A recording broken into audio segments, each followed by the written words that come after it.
Pemerintah menyesalkan terjadinya pelanggaran protokol kesehatan pada pelaksanaan pesta pernikahan. Diharapkan untuk memberikan contoh dan teladan kepada semua warga agar mematuhi protokol kesehatan. Dibutuhkan kepercayaan dari masyarakat terhadap apa yang dikerjakan oleh pemerintah.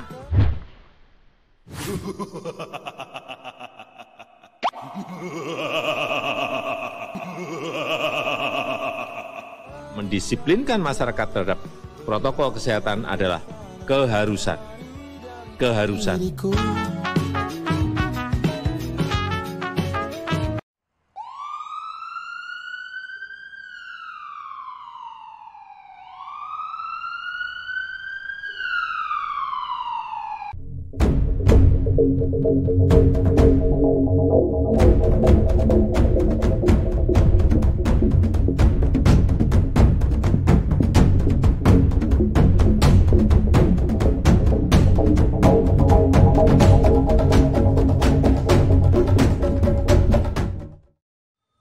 Bismillahirrahmanirrahim. Assalamualaikum warahmatullahi wabarakatuh. Dengan saya lagi, Edi Mulyadi dari Forum News Network FNN.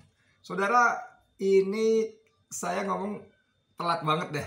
Telat banget karena peristiwanya Sabtu, tapi saya Selasa. Baru ngomong hari ini Sabtu, Ahad, Senin, Selasa. 3 hari bos, waduh.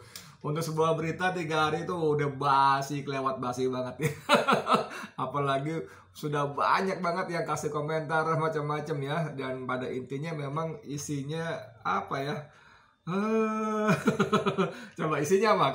Kalau yang saya masalah peristiwa hadirnya Joko Widodo, Presiden Republik Indonesia, dan Prabowo Subianto, Menteri Pertahanan Republik Indonesia, di sebuah acara pernikahan anak artis melawan dengan YouTuber ya, anak artis Anang Hermansyah, yaitu si Aurel, dan menikah dengan Atta Halilintar, YouTuber nomor 1 yang konon punya 28,6 juta follower. Dahsyat betul. Keluarga Anang juga punya, namanya Family Asik kalau nggak salah ya, kanal YouTube-nya itu juga followernya sekitar 5 jutaan. Jadi ini dahsyat sekali, kalau dijumlah berarti hampir 34 juta. Hampir 34 juta follower kedua channel ini, dahsyat sekali.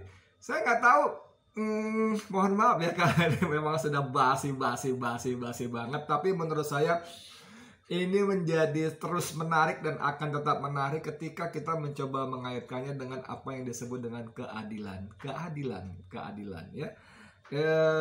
Ini ada memang bagaimana misalnya orang langsung menghubungkan peristiwa yang sejenis, yaitu sama-sama perkawinan, tapi perkawinannya anak Habib Rizik Syihab diadili penguasa.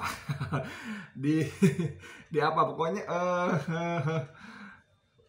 begitu rupalah, membuat marah penguasa lah intinya gitu ya, dengan dalih prokes COVID. Habib dituduh dengan 3 tuduhan sekaligus, diancam dengan 18 pasal-pasal yang sebagian diantaranya punya ancaman hukuman 6-10 tahun. Dahsyat betul. Padahal Habib sudah membayar denda untuk kerumunannya itu 50 juta cash pada hari yang sama. Tapi pada peristiwa yang sejenis, sama-sama pesta perkawinan, Atta Halilintar melawan lagi. Atta Halilintar dengan Aurel, menurut saya ya, anak artis Anang dan Krisdayanti, itu bukan cuma tidak dilarang, bukan cuma tidak dikejar-kejar polisi, tidak ditangkapi pentanggung jawabnya, di sidang diadili, terus orang-orang yang datang tidak diusir, bahkan diangkut oleh polisi ke markas-markas polisi, entah ke Polsek, Polres atau Polda, tapi malah didatangi, dikunjungi, dihadiri oleh Presiden Republik Indonesia plus Menteri Pertahanan Republik Indonesia yang berfungsi sebagai saksi. Dahsyat luar biasa. Jadi ketika orang bicara soal equality before the law, semua orang sama di hadapan hukum, betul, betul banget. Semua orang sama di hadapan hukum, betul banget, 100% betul. Tapi tidak semua orang sama di hadapan aparat penegak hukum. Nih ada meme yang secara cantik. Aduh, pahami katanya. Di depan hukum kita memang sama, di depan penegak hukum belum tentu sama. Aduh. Jadi ini mungkin orang akan nyinyir mengatakan, lu nyinyir loh bolak-balik ngomong soal kerumunan gue bosen loh. Apa nggak ada tema lain? Iya memang sebetulnya persoalannya bukan kerumunan, bukan semata-mata kerumunan. Tapi ini bicara soal keadilan pertama ya. Bagaimana keadilan bisa hilang entah kemana, bagaimana ketidakadilan bisa semena-mena ditimpakan oleh penguasa terhadap orang-orang yang dianggap berbahaya, minimal berseberangan dengan kepentingan dan kekuasaan. Ini soal ketidakadilan. Dan jangan lupa keadilan itu adalah bagian penting dari sila-sila Pancasila. Anda masih hafalkan satu, ketuhanan Yang Maha Esa. Itu bicara pasal sila kedua dan sila kelima, keadilan sosial bagi seluruh rakyat Indonesia. Masya Allah. Ini sila Pancasila, bos. Pancasila yang dijadikan sumber rujukan utama hukum di negeri ini. Pancasila sebagai sumber hukum, sumber hukum. Pancasila yang harus menjadi way of life, keren nggak? Dan jadi pandangan hidup setiap warga negara dan khususnya para aparat pejabat publiknya. Ini soal keadilan. Ini soal keadilan. Bayangkan kalau Anda baca, ikuti. Mohon maaf lagi, ini memang barang-barang lama, tapi kita lagi-lagi bicara soal keadilan. Ini Tengku Zulkarnain ya. Saat Anies datang di acara pernikahan anak ulama, buzzer rame-rame minta beliau dicopot dan dipanggil polisi karena melanggar prokes COVID-19. Lah saat Presiden hadir pernikahan seorang artis, mana suara buzzer? Keselak jengkol ya, kata Tengku Zulkarnain. Kelihatan nggak sih? Nggak kelihatan ya? Ya mohon maaf ya. Terus ada screenshotnya ada ya.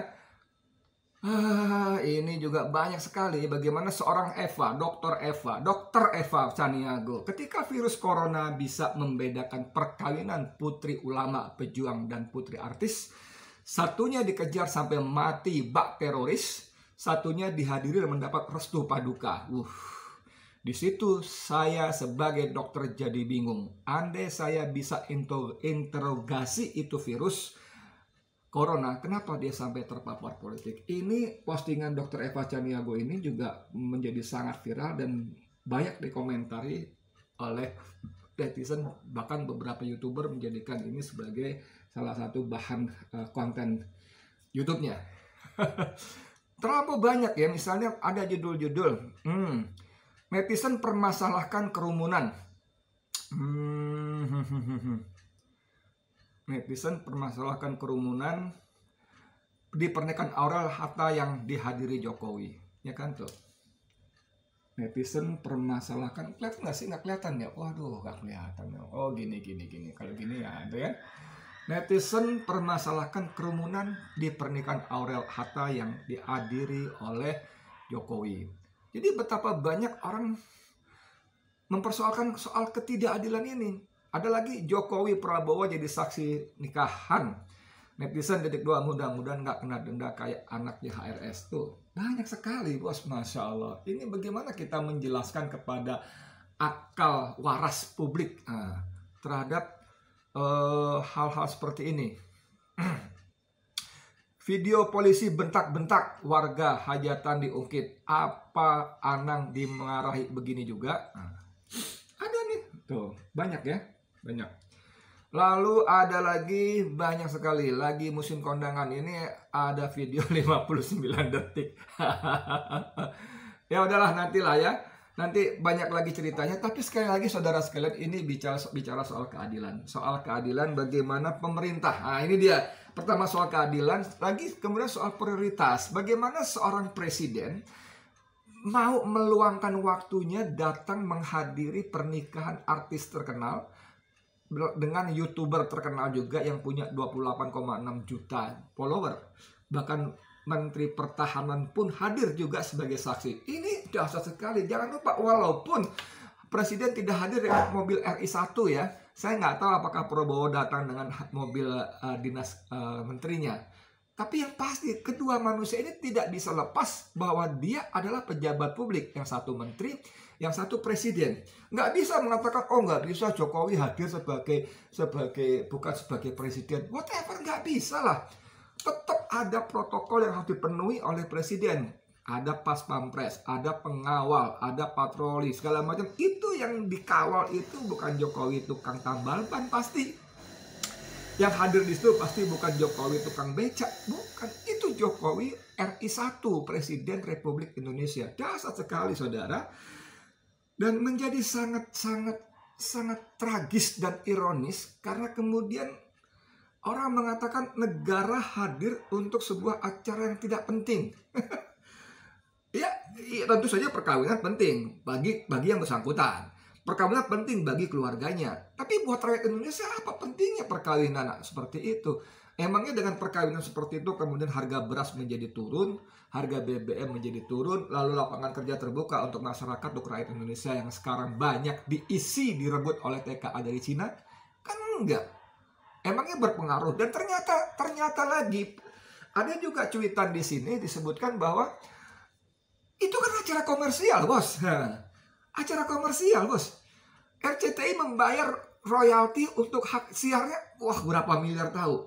Kemudian ada seorang pengusaha yang disebutkan sampai 30 miliar akan mendanai pernikahan itu. Belum iklan, sponsor, dan sebagainya. Itu acara komersial. Mungkin sebagai sebuah acara yang super mewah itu mungkin juga nilainya miliaran rupiah. Tapi kalau dengan sponsor, dengan iklan, segala macam-macam tadi, dengan pembayaran royalti hak siar macam tadi, bisa jadi Anang dan keluarga si nikah itu malah untung besar. Ya mohon maaf kalau saya ngomong soalnya paling berapa sih acara itu, 3 miliar, 5 miliar, sok banget ya. Tapi maksud saya dibanding nilai komersial yang mereka dapatkan dari RCTI sebagai televisi pemegang hak siar, yang saya nggak tahu persis berapa, kemudian dari iklannya, sponsor dan sebagainya, bisa jadi sudah untung besar. Nah, bayangkan untuk acara komersial yang sama sekali tidak ada manfaatnya buat rakyat Indonesia, buat bangsa Indonesia, buat APBN Indonesia, Jokowi, Presiden Republik Indonesia, Menteri Pertahanan hadir, Masya Allah. Pada soal-soal yang penting dan genting, negara hilang entah kemana. Anda setuju nggak kalau saya katakan bahwa peristiwa terbunuhnya Enam Laskar itu adalah peristiwa yang penting dan genting? Anda setuju nggak kalau saya katakan peristiwa-peristiwa yang lainnya itu tentang penangkapan teroris yang ujuk-ujuk gitu ya, yang perlu nalar sehat untuk memahami bagaimana seorang perempuan muda berusia 25 tahun, anak drop out kuliah semester 5, tiba-tiba mendatangi markas besar polisi. Lalu Kapolri mengatakan sebagai lone wolf, terorisme. Bayangkan gitu loh, masuk akal nggak sih gitu loh? Masuk akal nggak sih? Ini kan kalau kata Sirkit Syah, seorang pengajar dan pengamat media yang jempolan, itu bukan lone wolf, itu bisa dianggap sebagai domba yang kesasar di kandang serigala. Ini kan soal penting gitu loh. Dan negara tidak hadir, belum lagi bicara soal kelaparan, belum lagi bicara soal hilangnya pekerjaan, belum lagi bicara soal tutupnya banyak perusahaan, belum lagi bicara soal tingginya hutang luar negeri dengan bunga-bunga yang sangat besar. Negara nyaris tidak hadir, tapi untuk sebuah pernikahan yang bobot bisnisnya begitu besar, datang Presiden sekaligus Menhan datang. Ini bicara prioritas, saudara. Kita menjadi sangat prihatin, kecewa, bahkan marah gitu loh. Bahwa seorang presiden, seorang menteri tidak bisa memilih prioritas dengan benar gitu loh. Apalagi kalau kita coba kaitkan dengan bencana dahsyat yang terjadi di NTT. Luar biasa itu. Anda bisa baca komentar netizen.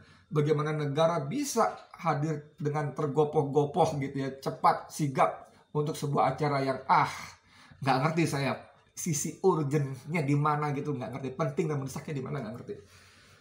Jadi gini lah yang saya mau katakan, bahwa kalian berdua, Mas Jokowi, ya Pak Prabowo, kalian berdua boleh mengatakan kami datang bukan sebagai pejabat publik. Monggo silakan. kami datang tidak mengendari kendaraan dinas. Monggo silakan, tapi faktanya kalian diperlakukan sebagai pejabat publik. Ada pas pampres, ada patroli pengawal, ada segala macam, dan itu semua dibiayai dengan uang rakyat, dengan uang negara, uang APBN, dibiayai dengan uang rakyat, uang APBN. Dan saya berani pastikan bahwa iring-iringan kendaraan dinas yang mengawal 2 petinggi negara ini tidak dibayar oleh panitia perkawinan Aurel dan Atta Halilintar. Tidak. Tapi itu uang kami, uang rakyat Indonesia. Bayangkan. Ini bicara soal prioritas, belum lagi bicara yang sangat penting soal ketidakadilan. Negara, maksud saya warga, setiap warga memang sama di depan hukum, tapi tidak sama di depan aparat penegak hukum. Kita tahu betul aparat penegak hukum ada dalam komando eksekutif pada intinya. Hakim di bawah Menteri Kehakiman. Menteri Kehakiman ada di bawah Presiden Republik Indonesia. Polisi di bawah Kapolri. Kapolri punya komandan atasan namanya Presiden Republik Indonesia. Jaksa di bawah Jaksa Agung. Jaksa Agung di bawah Presiden Republik Indonesia. Jadi bagaimana hukum pun pada intinya berada dalam genggaman eksekutif. Anda mau bicara kami independen hakim, Anda mau bicara kami jaksa independen. Buktinya hakim kalau memutus atas kebenaran keadilan yang Tuhan Yang Maha Esa, ya itu boleh aja. Tapi prakteknya kan tidak selalu begitu, bahkan hampir selalu tidak seperti itu. Ini lagi-lagi bicara soal keadilan dan ketidakadilan, saudara.